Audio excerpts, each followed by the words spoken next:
శోధన సహించువాడు ధన్యుడు, అతడు శోధనకు నిలిచిన వాడై ప్రభువు తన్ను ప్రేమించు వారికి వాగ్దానము చేసిన జీవ కిరీటము పొందును.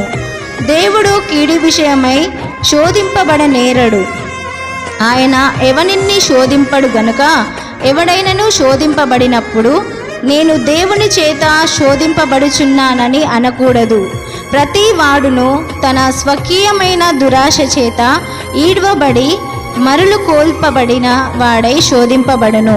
దురాశ గర్భము ధరించి పాపమును కనగా పాపము పరిపక్వమై మరణమును కనును. నా ప్రియ సహోదరులారా, మోసపోకుడి. శ్రేష్టమైన ప్రతి ఈవియు సంపూర్ణమైన ప్రతి వరమును పరసంబంధమైనదై జ్యోతిర్మయుడగు తండ్రి యొద్ద నుండి వచ్చును. ఆయన యందు ఏ చంచలత్వమైనను గమనముల వలన కలుగు ఏ ఛాయ అయినను లేదు. ఆయన తాను సృజించిన వాటిలో మనము ప్రథమ ఫలముగా ఉండునట్లు సత్యవాక్యము వలన మనలను తన సంకల్ప ప్రకారము కనెను. దేవుడి వాక్యం దీవించునుగాక.